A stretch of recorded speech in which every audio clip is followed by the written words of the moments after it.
네, 안녕하세요. 루엘 매거진의 이재림 에디터입니다. 오늘 차는 현대의 3세대 투싼 페이스리프트 모델입니다.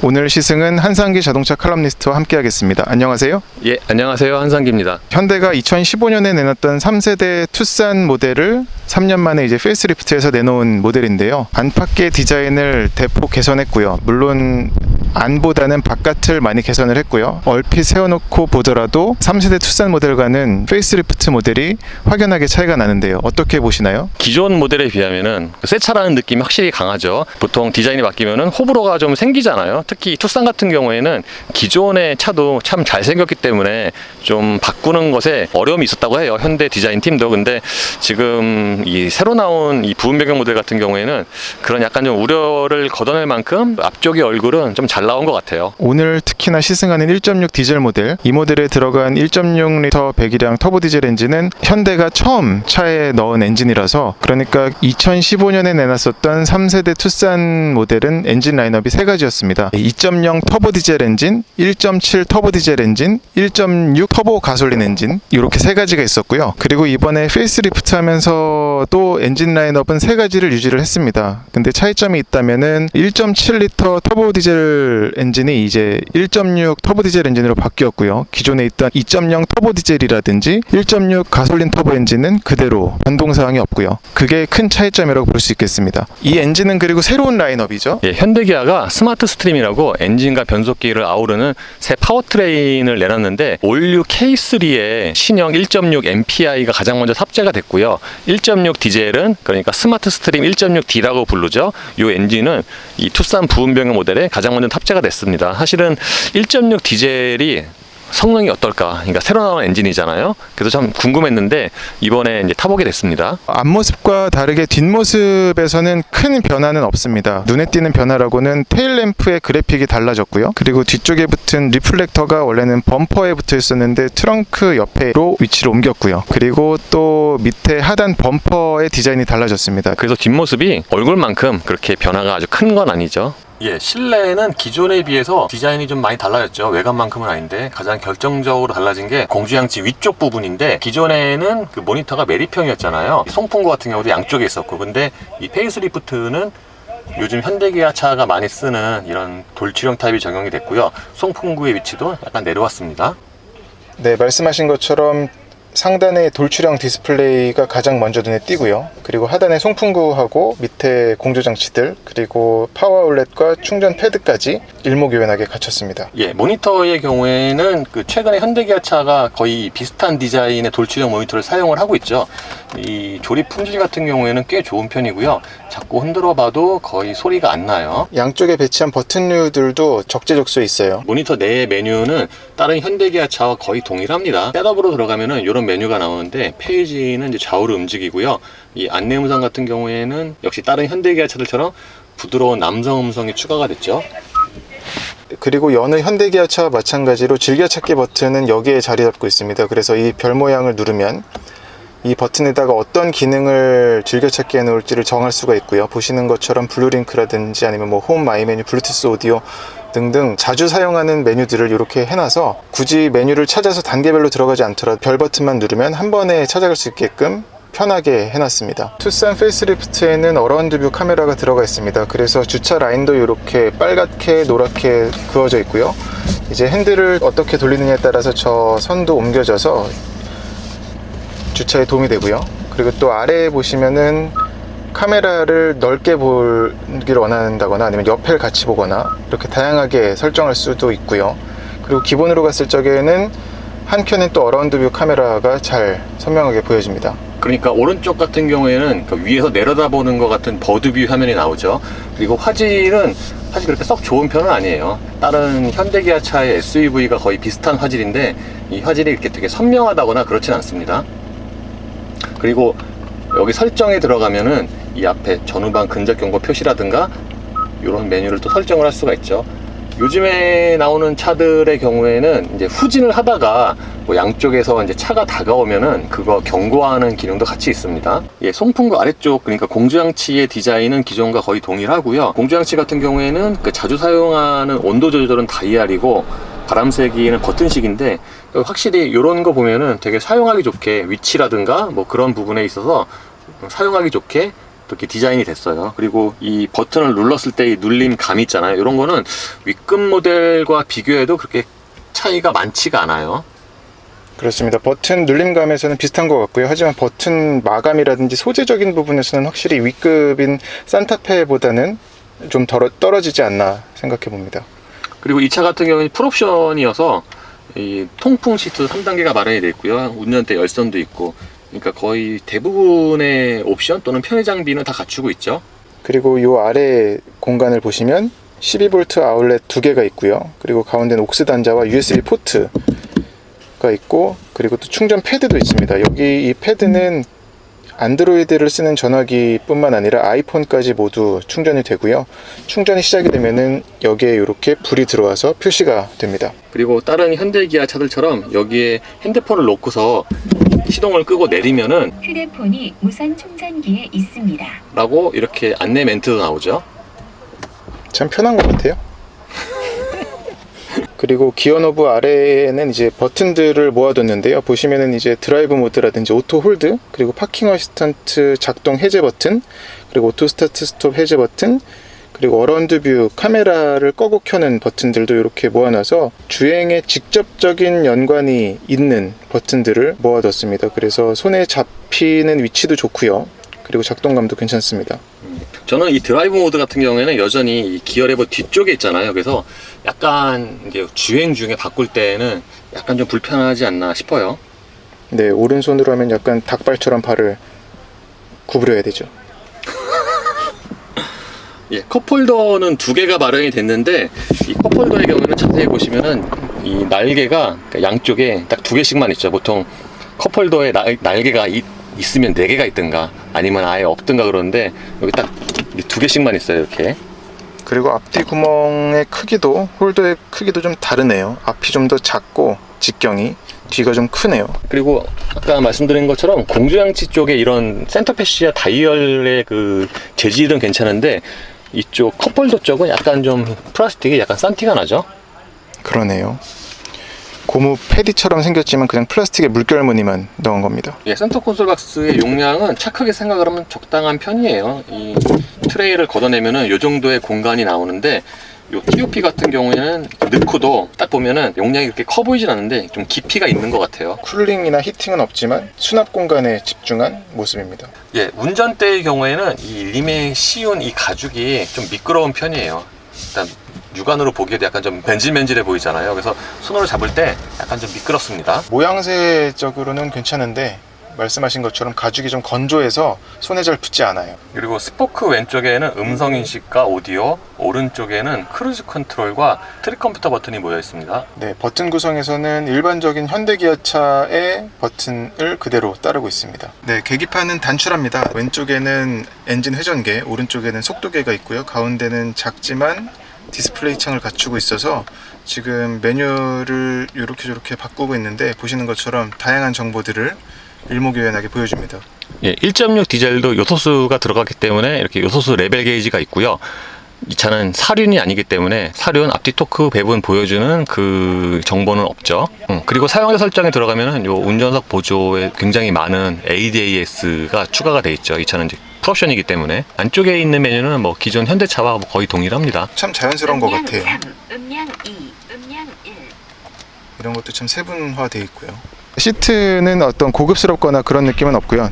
하지만 볼스터적인 부분은 그냥 모양새적으로 갖췄고, 그리고 방향은 6방향 전동식이고 요추 받침도 갖추고 있습니다. 참고로 이 차 같은 경우에는 동반 좌석도 전동식이죠. 하지만 중요한 게 빠진 게 시트 메모리 기능이 없네요. SUV뿐만 아니라 요즘 전동식 시트를 쓰는 차들은 메모리 기능은 보통 갖고 있는데 이 차는 없는 게 좀 의아합니다. 예, 도어 포켓의 디자인은 단순하고요. 용량은 적정한 편이에요. 그리고 원터치 시트는 운전석만 적용이 됐습니다. 도어 패널에 쓰인 플라스틱은 실내에 쓰인 플라스틱보다는 좀 저급이 쓰인 것 같습니다. 그러니까 실내에 쓰인 그 플라스틱의 평균에 비하면은 이쪽 그 창문을 내리는 이 스위치는 좀 퀄리티가 좀 떨어지죠. 눌림감도 특히나 저 운전석 그 원터치 버튼은 딸깍하는 소리가 승합차 수준 아닌가 라는 생각이 듭니다. 지금 2열 공간을 보여드리는데요. 2열 공간의 레그룸은 주먹 1개 반 정도가 들어가고요. 그리고 헤드룸은 주먹이 1개 정도 들어가는 공간이 나옵니다. 그래서 레그룸이나 헤드룸보다 더 넓은, 더 마음에 드는 부분은 이 뒷 등받이인데요. 등받이의 각도가 움직이는 폭이 꽤 넓습니다. 그래서 직각으로 세우는 것도 가능하지만 등받이 각도가 90도에서부터 거의 뒤로는 한 10도 이상 15도까지 눕힐 수 있는 것 같습니다. 그리고 또 2열 가운데에 튀어나온 그 드라이브 샤프트 지나가는 공간이 의외로 많이 안 튀어나와 있어요. 그래서 성인이 가운데 자리에 앉더라도 불편함 없이 이동할 수 있을 것 같습니다. 그리고 2열 승객을 위해서는 이 뒤쪽에 USB 단자가 하나 마련이 되고요. 이 암레스트에는 컵홀더 2개가 마련이 되죠. 그렇습니다. 근데 이 별도의 지지대는 따로 없고요. 2열에는 그리고 송풍구만 뚫려 있습니다. 온도 조절은 별도로 할 수 있는 건 아니고. 예, 그리고 지금은 1열 시트를 최대한 낮게 한 상태인데도 시트 밑으로 그 신발이 되게 넉넉하게 들어가죠.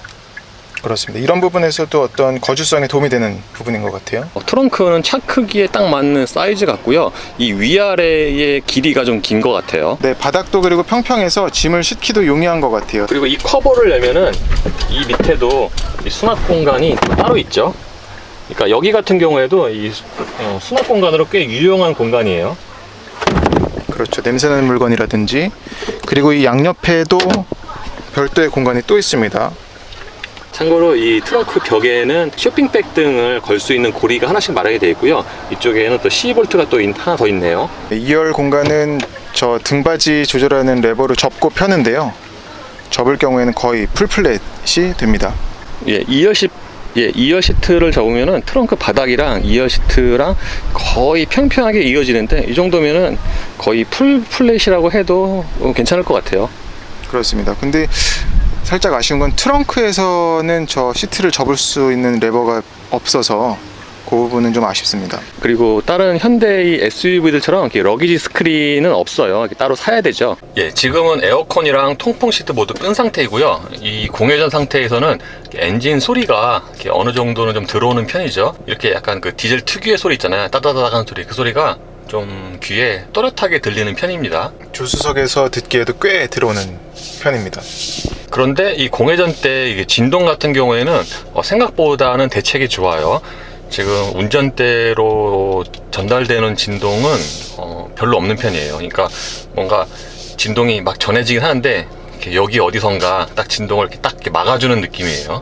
그리고 좀 나중에 이따 말씀을 드리겠지만 이 차가 공회전 때의 진동 대책은 괜찮은데 주행할 때 특히 이제 가속할 때에는 좀 떨림이 좀 있어요. 그리고 물론 이제 공회전 때 같은 경우에는 시트로 전달되는 진동도 꽤 억제가 잘 된 편이고요. 조수석에서 느끼기에는 시트를 통해서 오는 진동은 좀 없고요. 암레스트에서 오는 진동은 좀 느껴집니다. 매트를 통해서도 좀 느껴지고요. 이 차의 파워트레인은 1.6L 디젤과 7단 듀얼 클러치로 조합이 되는데 1.6L 디젤은 이번에 처음 선보이는 엔진이고 7단 DCT는 기존에도 같이 썼던 그 유닛이죠. 미리 말씀을 드리면은 기존에 그러니까 현대기아의 그 7단 DCT는 저속에서 꿀렁거림이 있었어요. 그래서 그것 때문에 약간 좀 불편하다고 느끼시는 분들이 있는데 사실은 이 차 역시도 그 저속에서 특히 출발할 때 또는 1단이다 넘어갈 때 그럴 때의 그 꿀렁거림은 여전히 있습니다. 그래서 발진할 때는 멈칫거린다고 해야 되나? 좀 그런 느낌이 있어요. 그래서 어느 정도 속도가 붙은 상태에서는 변속 충격이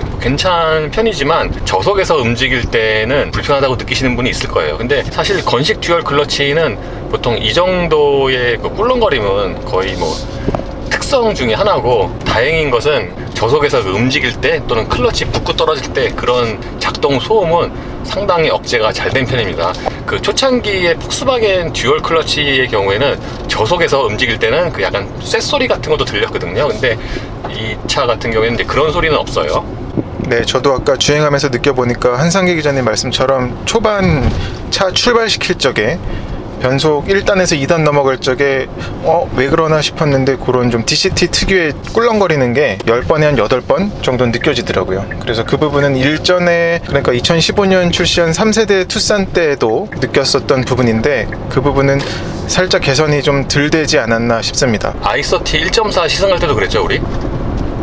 맞습니다. i30 때도 그 DCT 특유의 어떤 뒤통수 잡았다가 놓으면서 변속하는 듯한 느낌, 그 느낌이 남아 있었는데, 이 7단 변속기 역시 7단 DCT 역시 그 부분은 남아 있습니다. 하지만 1단에서 2단 넘어갈 때만 그 느낌이 남아 있고요. 그 이상으로 이제 속도가 붙어서 뭐 시속 40km 이상 50km 되면서 3단 4단 잡을 적에는 매끄럽습니다. 사실은 근데 3, 4단 뭐 이럴 때도 살짝 좀 이렇게 끌어당기는 듯한 그런 느낌이 있긴 해요, 사실은. 네.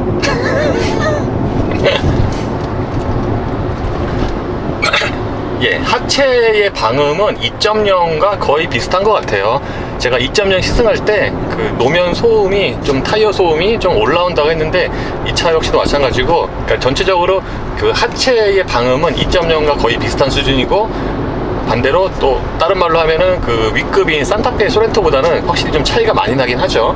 지금 이 노면을 달릴 때 보면은 속도가 대략 80인데 타이어 소음이 좀 이렇게 잘 들리는 편이죠.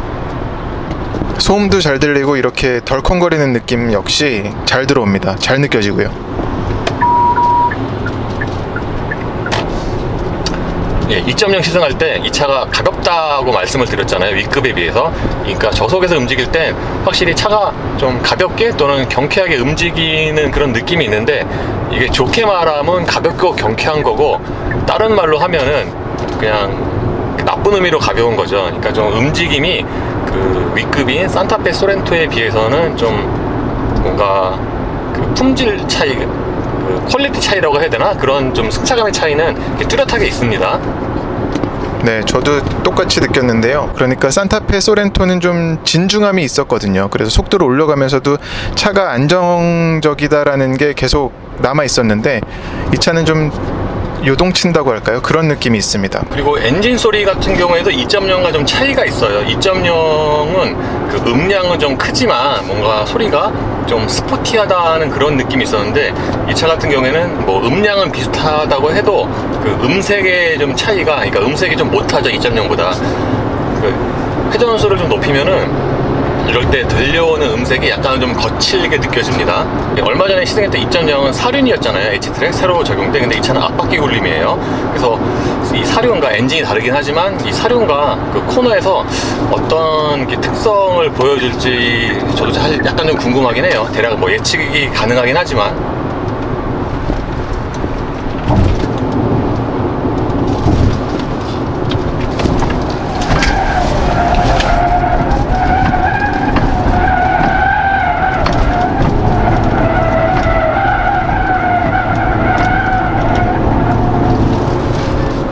타이어가 소리가 좀 비교적 일찍 나는데, 그렇다고 그 차체가 좀 이렇게 안정을 잃는다거나 그렇진 않네요. 방금 그 코너 돌아보니까 확실히 좀 차가 가볍긴 하네요. 그래서 그 일상적인 주행으로 달릴 때 제가 나쁜 의미로 좀 가볍다고 그랬잖아요. 근데 코너에서는 그게 좀 좋은 의미로 좀 다가오네요. 예, 좀 전에 이제 코너 돌 때 보신 것처럼 이 차가 코너에 좀 빠르게 진입을 하면은 저쪽으로 좀 차가 이렇게 많이 기울어지긴 하는데, 그렇다고 차체가 이렇게 균형을 잃고 그러진 않아요. 사륜 같은 경우에 스포츠 모드로 돌면은 H트랙 그 살짝 더 안으로 감기려고 그랬거든요. 근데 이 차는 뭐 이제 그런 모션은 나타나지 않지만 그 언더스티어를 적절하게 제어를 하면서 생각보다는 좀 스포티하게 돌아갑니다.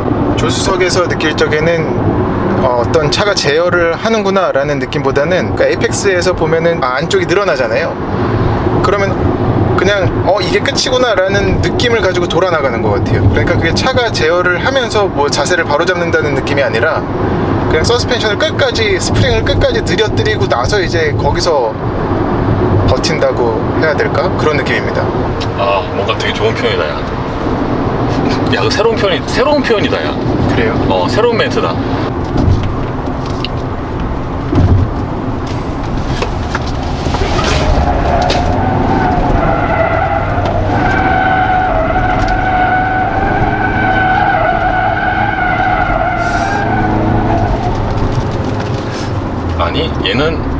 얘는 앞바퀴 굴림인데 스포츠 모드로 바꾸니까 안으로 감기려고 하는 모션이 조금 더 나타나긴 하네요. 물론 그 H트랙만큼은 아니지만 이게 흥미롭네요. 앞바퀴 굴림인데도 이런 모션이 나타나게 차를 세팅을 했네요. 웃기네. 그러게요. 2.0 H트랙의 경우에는 스포츠 모드로 이제 같은 코너를 돌면은 그 그 안으로 이렇게 더 감기는 모션이 좀 컴포트 대비해서 좀 많이 나타났거든요.